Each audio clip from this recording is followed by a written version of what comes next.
Northwest Division rivals, the Utah Jazz and Portland Trailblazers, have dueling rebuilds. Who would you rather be, the Utah Jazz or the Portland Trailblazers? We break it down next on Locked on Jazz.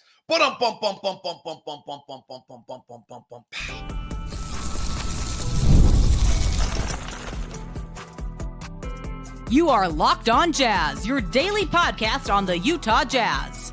Part of the Locked on Podcast Network, your team every day. How are you? I'm David Locke, radio voice of the Utah Jazz, Jazz NBA insider. This is Locked on Jazz, your daily podcast on the Utah Jazz, giving you insight, expertise, geeky numbers, and hopefully making it way better to be a Jazz fan each and every day. Thank you so much for making Locked on Jazz your first listen of the day. We are free and available on all podcasting apps and on YouTube. And we have a daily newsletter. Get Locked on Jazz in your inbox every day to give you the latest of what's going on in your inbox. All right. First off, thank you very much for tuning in. Today's show, Utah Jazz, Portland Trailblazers, both pivot similar times, both move on from runs that didn't get them to championships, both in the midst of rebuilds. The Jazz in year 1/3. The Portland Trailblazers in year 2/4. Call it 4. Depends on your viewpoints on both those. Who would you rather be, the Utah Jazz or the Portland Trailblazers? Blazers just extended Joe Cronin, so they're pleased with what they're doing. Are you pleased with what the Jazz are doing? Who would you rather have? Here's how we're going to look at it. We'll look at future assets. We'll look at the veterans that are still on the roster. We'll look at the young players they've had since they started drafting. We'll look at the players they acquired from along the way. We'll look at their pivots is where we're going to start and see how each of these teams have done it with some different twists. Blazers added a different little twist this year to it, and they are a year ahead of the Jazz, so we'll look at all those things coming out of the program. I do want to give a shout out. We've had less audio problems this year. I'm lame at this. It's simply that I switch systems all the time, and the default. And this is because of Derek Garduno, who is he's vice president of maybe even more. I mean, he might be King Poobah. He's head of all Jazz team communications, media relations. He runs an incredible program. It's probably the elite program in regards to like developing PR, media relations, communications people in the NBA. Like if you look at the people who've come through our system, it's really awesome. So he's a great guy and a friend, and he listens a lot, and he always busts me when we have audio problems. And I appreciate it. So a tip of the hat, I think he's the senior vice president, King Poobah of basketball communications, because he's actually the one who now has it ingrained in my head to double check before every show. I don't think it's wrong today. I think it's right? It's working. Yeah. Okay. All right. So anyway, all right, let's get to it. Blazers, Jazz. Who would you rather? Throw thoughts in the chat room. Hit me on X. So we know this. The Jazz pivot. They trade Rudy Gobert. They get 4 picks and Walker Kessler. They trade Donovan Mitchell. They get 3 picks, and they get Collin, Sexton, and Lauri Markkanen. They trade Mike Conley with a bunch of the pieces they got from those deals to get the Lakers pick. They trade Bojan for Kelly, which actually leads to be Filipowski. And Simone Fontecchio. They trade Ochai, which came from the Cleveland pick, which is the pick that becomes with Kelly, but it kind of becomes through that, which becomes Collier. Okay, so that's the Jazz kind of pivot and haul. And we'll get to that in a second. The Blazers pivot and haul is they trade Lillard. They get DeAndre Ayton, Tamari Kamara, and the Bucks 28 first-round pick. They trade CJ McCollum for a pick that never conveys. And they get Josh Hart, who they get Chris Murray, second-round pick for, who's still on their roster. They got Drew Holiday in the Lillard trade. They turned him into Robert Williams II. They also got Malcolm Brogdon and the Warriors pick last year, and they tuned that into Deni Avdija, which is a really interesting little moment in the Blazer rebuild that the Jazz haven't hit to, which might really determine actually who you think is in a better position here. So we'll get back to that for a second because Avdija is interesting. The Blazers went and said on Avdija, like, we could go get another young player in Bub Carrington, was the pick it turned out to be. Who knows they would have taken in a not very good draft.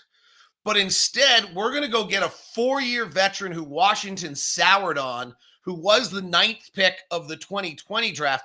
And he's been great for them. Like recently, crazy great. I don't know if he'll play tonight. He's averaging for the season 17.7 rebounds, 4 assists. He's shooting the ball well for the second straight year, which makes you think he might have figured out how to shoot. And then since the All-Star break, he's banged up a little bit tonight, as a lot of players are. But since the All-Star break, or the last 20 games, he's been wild. And so they think they really have something. He's averaged 24 points, 10 rebounds, and 5 assists, shooting 50 from the field, 42 from 3 and 7. So that's like their big piece right now. Okay. The Blazers have been losing for 3 years plus this year. The Jazz have been losing for 2 years plus this year.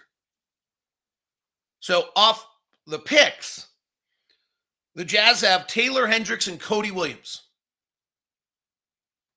And the Blazers have Shaedon Sharpe. Shaedon Sharpe would be weird if he's playing in the NBA. Scoot Henderson and Donovan Clingan. We'll get back to all these. I'm just setting the table. And then from the deals and the picks from the deals or the deals, the Jazz have the following young players. They have Keyonte George, Walker Kessler, Isaiah Collier, Kyle Filipowski, and Bryce Sensabaugh. So the Jazz have 5 players. The Blazers, from their deals, have Deni Avdija, Chris Murray, and Tamari Kamara. Kamara, if you have not followed, Tamani Kamara is averaging 11 points, 6 rebounds, 2 assists, might make all defensive team this year. Second-year player, 6'8", 220, playing 32 minutes a night. He's 3-point shooting from 34 to 38. He has started 75 games for them this year. So interesting. Okay. And then we each have our collection of vets. The Jazz have Collin Sexton, 1 more year left on his deal at $20 million. They have Anfernee Simons, 1 more year left on his deal at $27 million. There's actually a parallel here. That's why I'm doing it this way. We have Lauri Markkanen, 4 years at $170 million left. They have Jeremy Grant, 2 years, 33 per, 66 left. We have John Collins with a player option and $26 million. They have DeAndre Ayton at $35 million next year. We have Jordan Clarkson at 14. They have Robert Williams at 13. Like, that's a parallel. And then draft picks left for future assets.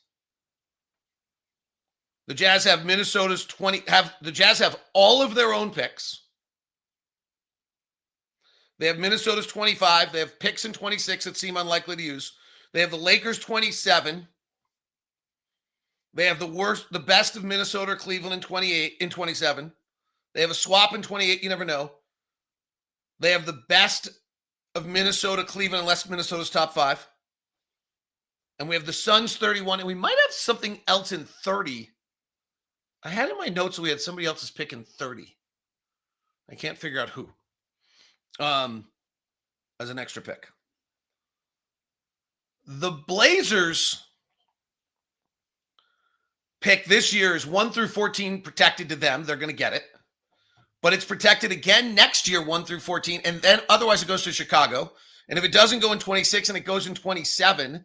And if it doesn't go in 27, it's 1 through 14 protected again. In 28, they have a pick swap, but it goes there.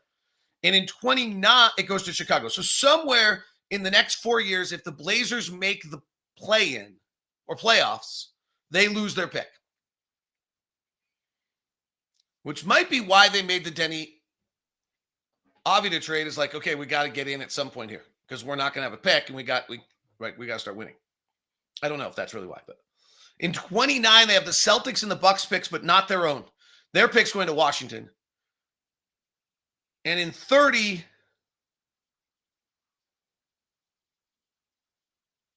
I think they have their pick or they have a swap, or I'm not sure. In 30, they have a swap with the Bucks if they want it. So they either have their pick or they swap with the Bucks. All right, that's the landscape. have your initial reaction. Let's break it down moving forward. We're now going to really dig into this and give each team like who's got the edge, who had the better pivot, who's gotten more progress out of their picks, who's gotten more pieces from their deals, whose veterans are better to have, and whose landscape of picks is better. Utah or Portland, who would you rather be at this point in the rebuild on these two teams? It is Locked On Jazz. Today's show, Wednesday edition of the show, is brought to you by my good friends over at Intercap Lending. Steve Carter is the greatest, and the world's a little funky right now. And so someone like that, you need Steve Carter. Why? Because Steve Carter is our own personal loan officer over at Intercap. Intercap is different. Intercap is trying to change the mortgage company world by shaking things up by making home loans more accessible, straightforward, and personal. First-time home buyer, exploring options as a veteran, refi, Intercap is there to guide you. Real chance interest rates are going to head here at some point if Trump overpowers Powell. Side note.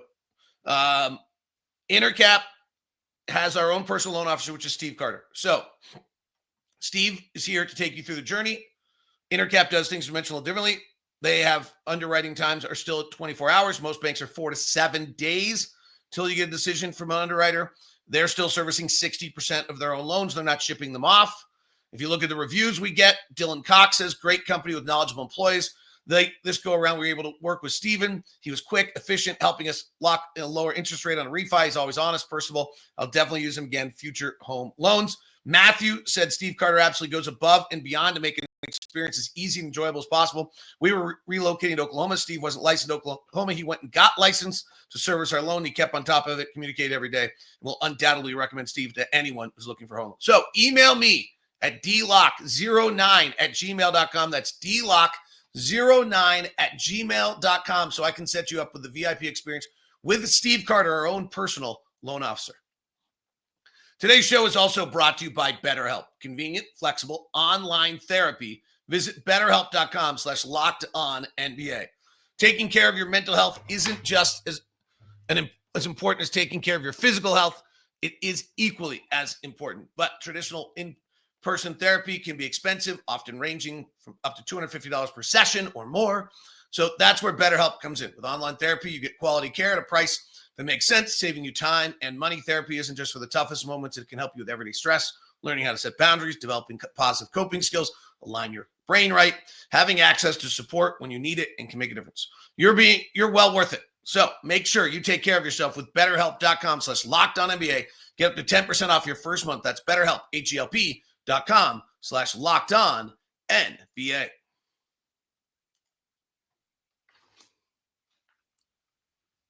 Thanks so much for making Locked On Jazz your first listen of the day. We are free and available on all podcasting apps. Thank you very much. And the daily newsletter, Locked On Daily. All right. So the Jazz pivot leaves them. There's no question that the Jazz pivoted earlier than the Blazers. And on paper, put themselves in a much better position. The Blazers were super late. They held on to Lillard forever. They held on to CJ forever. They really didn't get anything left over from the Marcus Aldridge pieces. They pivoted and got something out of Drew Holiday and Deni Avdija for Dame Lillard. And their pivot really at this point is out of their pivot. They have DeAndre Ayton, Toumani Camara, Deni Avdija, and the Bucks' 28th pick, and Chris Murray, who may or may not be any good. Hasn't really proven it yet. And the Jazz, from their pivot, have Lauri, Markkanen, Collin, Sexton still, Walker, Kessler, as of right now, Keyonte, George, off one of those picks. I think Bryce Sensabaugh is one of those picks. And then the pieces of Collier and Filipowski draft picks. So there's no question the Jazz, plus all the future picks. So the pivot, the Jazz went early, and they got much more for it. But, okay, so that's clear. That's undeniable. Because the Jazz were still in the midst of it. The Blazers actually not made the playoffs the year before they made their pivot. Dame wants out. They lost all leverage. CJ they went late on. They ran it out. They might be what would have happened if we kept running Donovan and Rudy out. Answer to your life. The Blazers the last 4 years are 27-55, 33 and 49, 21 and 61 last year. And now this year made a little run at it and ended up being are at 35 and 44 and are sitting currently with the 10th pick in the NBA draft. Phoenix last night with their loss actually moved behind Portland, or they're tied for 9th. So right now, Portland is in the 9th draft position with a chance that Chicago or Miami could slip behind them if they're not careful. Those teams are trying to win right now. So Portland is currently sitting at the 10th pick of the NBA draft, and the Jazz are sitting at 1. Okay. The Jazz have gone 3 years now, 37 and 45, 31 and 51, and 16 and 63. Okay. So the Blazers have been losing for one more year, and out of their losing right now, the Blazers have Shaedon Sharpe, Scoot Henderson, and Donovan Clingan. And the Jazz have Taylor Hendricks and Cody Williams. That's pretty one-sided. We'll see on Taylor Hendricks, but as of right now, he has not been a particularly good player yet. He's huge and he's big and he looks fabulous and he's mature and he's wonderful to talk to right now. But let's just be clear. He has played 3 games this year. They weren't particularly good. And he wasn't great last year. And Cody Williams has not been great. And I'm not sure what I really think of Shaedon Sharpe at this point in his career, but he is beginning to come. Whether he's ever going to shoot it, he's shooting 30% from 3 is the big question. He's averaging 18 points a game, playing 31 minutes. Scoot Henderson in his second year after a not very good first year is way better. 42%, 35% from 3, 13 points a game. He's still 20 years old. And then Donovan Clingan does seem to be a big man that's going to be able to play in the middle at some point, conditioning-wise. We'll see some of those kind of things, whether he ever shoots from the outside, but he's also 20 years old. So they have 21-year-old Sharpe, 20-year-old Henderson, 20-year-old Clingan. Those are 3 pieces for them that they're hoping are going to be the future. And that's off their losing. And the Jazz off their losing right now have Taylor Hendricks and Cody Williams. And then the Jazz have, we'll see, and this is a big thing, the Jazz have right now the number 1 position, and the Blazers have the number 10 position, or 9.5 position. When you weigh those. That, frankly, if the Jazz hit and get the number 1 pick, or the Blazers hit and get the number, then this sways everything. Like, then all these other if you end up at the Cooper flag, the fact they have Sharpe, Henderson, and Clingan versus Hendricks and Cody Williams doesn't matter. All right, let's look at the players that they have from their deals. So the Jazz from their deals have Walker Kessler, who I think has established himself as a bona fide NBA player. Keyonte George, Bryce Sensabaugh, Isaiah Collier, and Kyle Filipowski. A lot of hope and possibility. The Blazers have Deni Avdija and Toumani Camara. Now, they're going to have to pay Avdija here. And Camara leads their team in minutes played.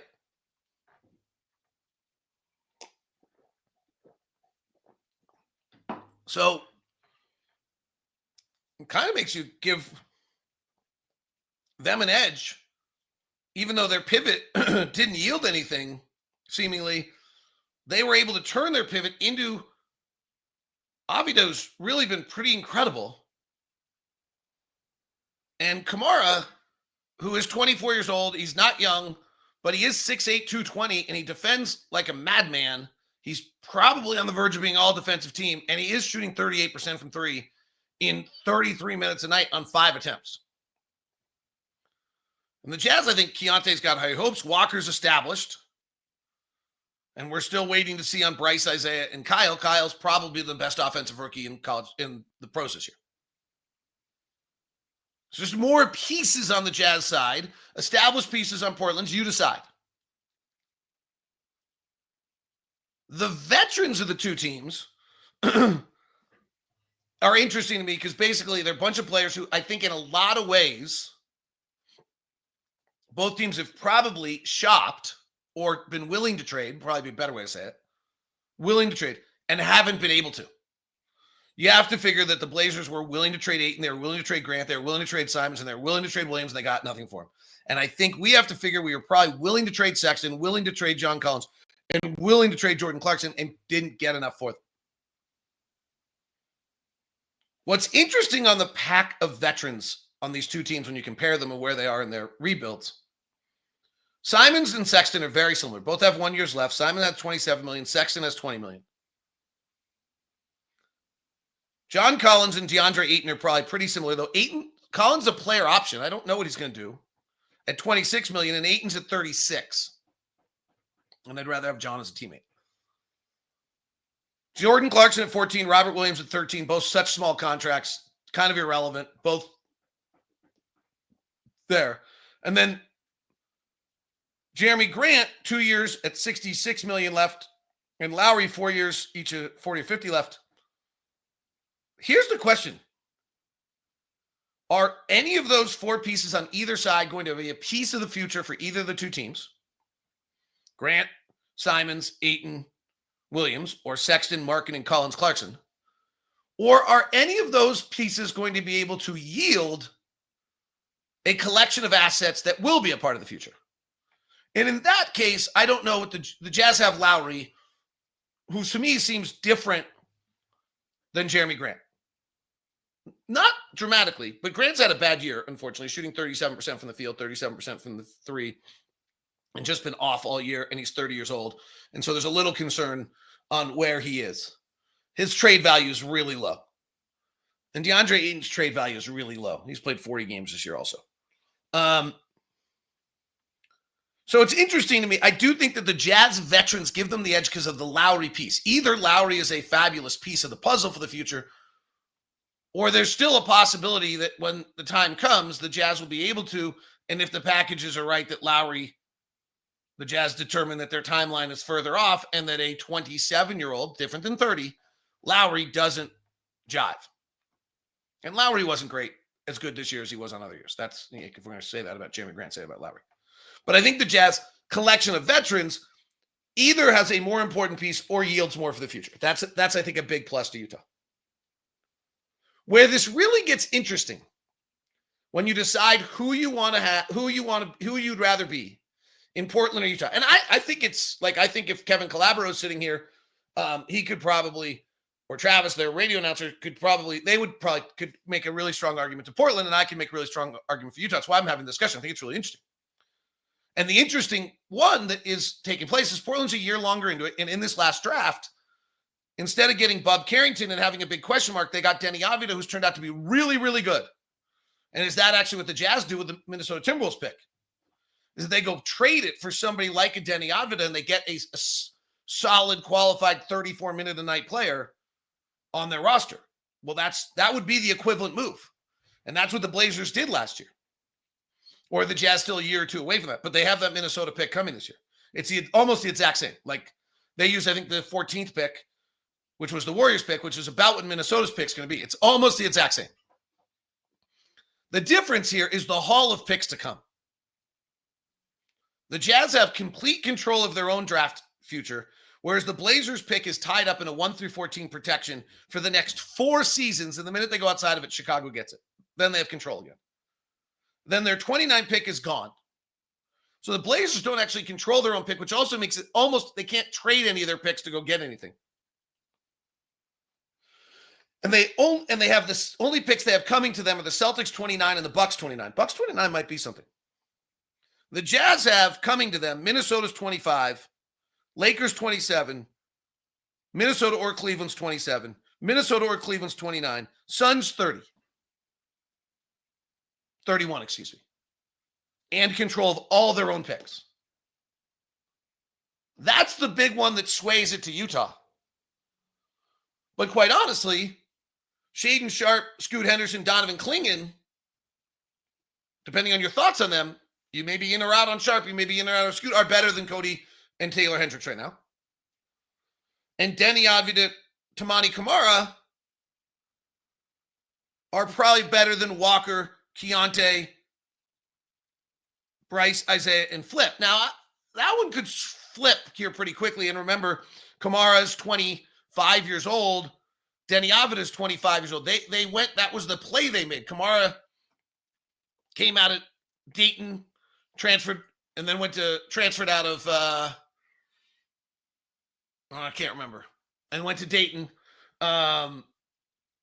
And he's old. He's 24 years old, turns 25 in May. Whereas Flip's 21, Isaiah's 20. Bryce is still young at 21, I think. Keyonte's 21. Walker's, we have established. So that one's still, got some time to go there. Pretty interesting. Who do you want? Portland or Utah, where they stand in the rebuilds? And maybe the biggest one of all is how this all plays on May 12th when the Blazers go into the lottery as the 10th or 9th or 10th spot, and the Jazz go in as the 1. That might sway all your opinions. A meltdown of mammoth proportions. That's good news for the Utah Jazz. Next on Locked on Jazz.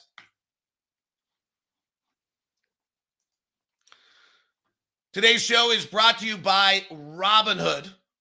The new gold standard is here for you with Robinhood Gold. You can now enjoy the VIP treatment and receive 3% IRA match on retirement contributions.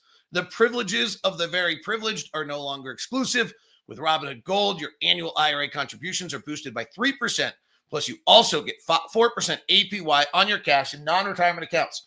That's over 8 times the national savings average. The perks of the high net worth are now available at any net worth. The new gold standard is here with Robinhood Gold to receive your 3% boost on your annual IRA contributions. Sign up at Robinhood.com/gold. Investing involves risk. Rate subject to change. 3% match requires Robinhood Gold at $5 a month for 1 year from first match and must keep funds in the IRA for 5 years. Go to Robinhood.com/boost. Over 8% the national average savings account interest rate claim is based on data from the FDIC. As of November 18th, 2024, Robinhood Financial LLC member SIPC Gold membership is offered by Robinhood Gold LLC.